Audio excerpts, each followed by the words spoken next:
সন্ধেবেলা জমিয়ে বসে খাবো। কি খাবো বলো তো? চপ খাবো। কি চপ? কত রকমের চপ আছে বাজারে, কিন্তু আজ বাড়িতেই বানাবো ভেজিটেবিল চপ। জানি এই রেসিপিটা সবার কাছে পুরনো, কিন্তু পুরনো হলেও দেখতে কি দোষ। তো চলো কিভাবে বানাচ্ছি একটু দেখে নি। তার জন্য যেতে হবে তো আমার সাথে রান্নাঘরে। সেই একই কথা, চলো চলো আমার সাথে রান্নাঘরে। দেখো, এখানে প্রথমেই আমি বিটটাকে সেদ্ধ করে নিলাম। বিটটা তো ভীষণ শক্ত, তাই বিটটাকে আগে দিলাম। বিটটা 50% সেদ্ধ হওয়ার পরে গাজর দিলাম, তারপর আলুটাও সেদ্ধ করে নিলাম। আর এখানে একটা ভাজা মশলা রেডি করছি। এই ভাজা মশলাটা দিয়ে যদি চপটা বানানো যায়, এর কিন্তু স্বাদটা দুর্দান্ত হবে।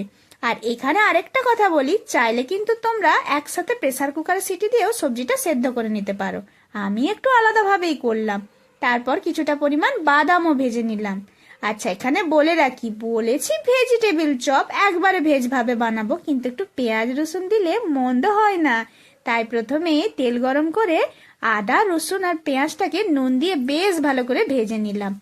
ভাজা যখন হয়ে যাবে তখন দেব কাঁচা লঙ্কা। ঝালটা কিন্তু তোমরা যে যার স্বাদ অনুযায়ী দিবে। যে যতটা ঝাল খেতে পারবে সে ততটাই ঝাল দেবে।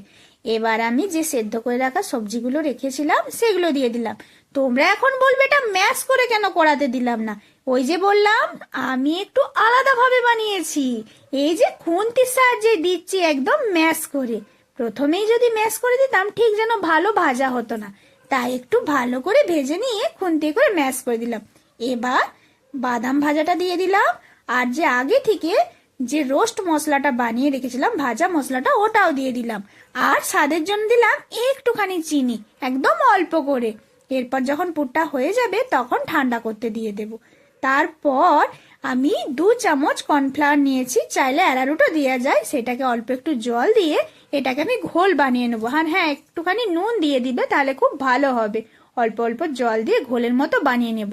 আর যে ঠান্ডা করে রাখা পুরটা হাতে করে ভালো করে ম্যাশ করে নিয়ে এবার চপের আকারে গড়ে নিলাম। প্রত্যেকটা চপকে আমি আগে গড়ে নিলাম, তারপর আমি ওই কর্নফ্লাওয়ারের ঘোলে দিয়ে দিলাম।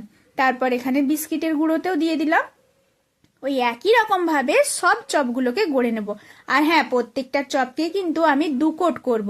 2 কোট করার জন্য চপের উপরের ক্রাঞ্চিনেসটা কিন্তু দারুণ আসে। তাই তোমরাও চেষ্টা করবে সব সময় চপ বানানোর জন্য 2 কোট করে নিতে।